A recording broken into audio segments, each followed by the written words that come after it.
So you want to be aggressive, huh? You want to just absolutely stomp the killer in a game where you're supposed to hide from them and make as little noise as possible? Well, I'll be telling you what I think are the best perks to run in order to do this. Before I get into that, you must understand a simple concept, something that is in a lot of multiplayer games. Something you must first master. How to master the art of BM. Now you might be asking yourself, what in the world does BM mean? It's okay if you don't know what this means. I thought LOL meant lots of love.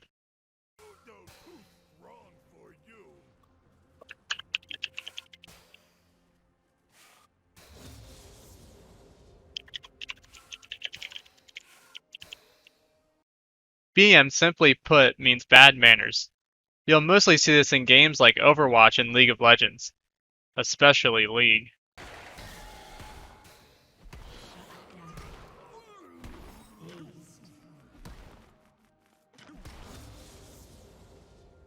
Another question you may have is, wow, can you actually bully the killer in this game? There's no way.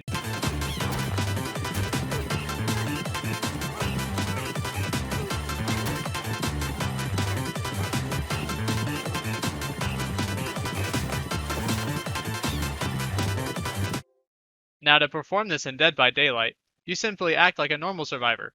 Toxic as fuck. More specifically, always bring a flashlight, make sure to teabag the killer after every pallet dropped, and tell the killer you're going to report them because they killed your entire team.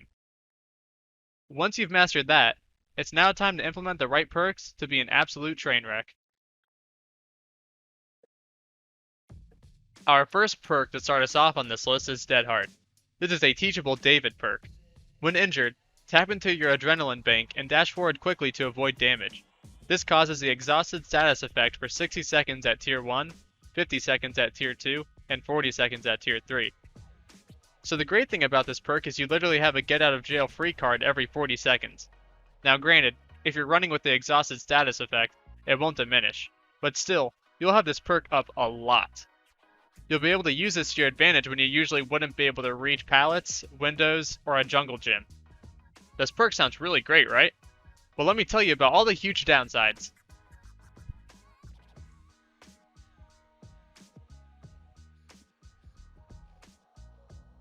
But yeah, it's honestly quite hard to find anything that's bad about this perk.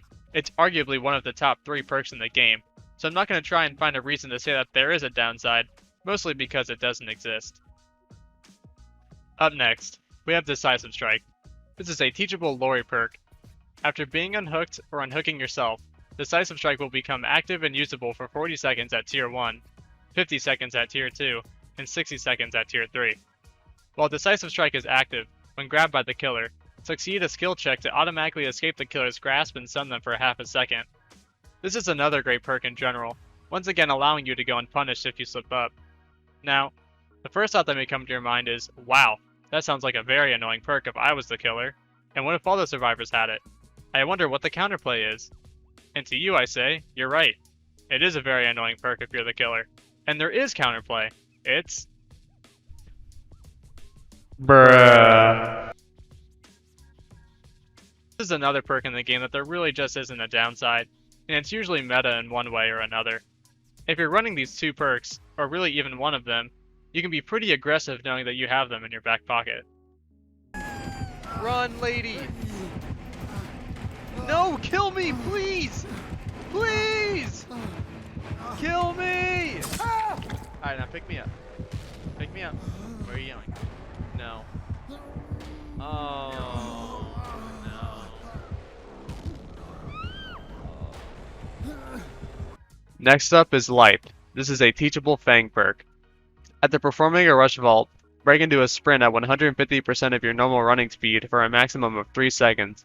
This causes the exhausted status effect for 60 seconds at Tier 1, 50 seconds at Tier 2, and 40 seconds at Tier 3.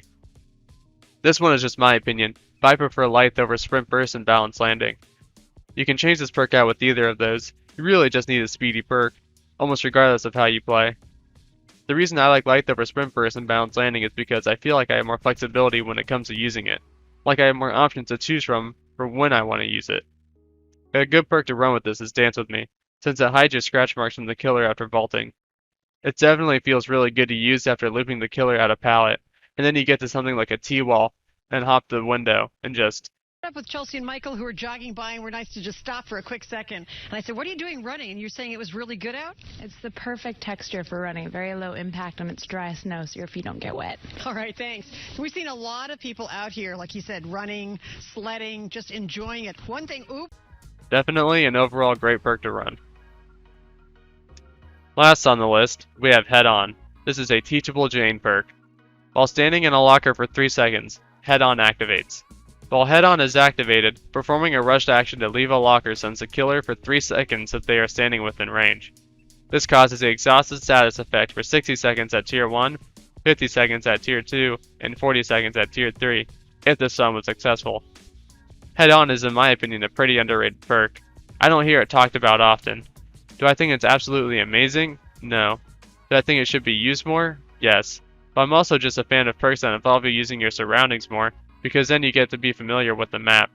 And the stun is pretty nutty, giving you a major head start. However, you can't use it if you're already exhausted, which is another reason I chose Life, because you're probably going to be using balanced landing and definitely sprint burst more than Life, but it's going to have you always exhausted, not allowing you to use this perk. Pretty good perk for catching the killers off, and it's a good bait for leading the killers to you so you can hide in a locker and surprise them, because really, who's going to think you're running this perk? Now, do I think this is the best playstyle for Dead by Daylight? No, not entirely. Do I think it's one of the most fun? Definitely. My next video, I'll be discussing what I do think are the best perks to run in general, mostly covering categories like generators, information, or stealth. Whatever your playstyle may be, I'll look to cover it. See you then.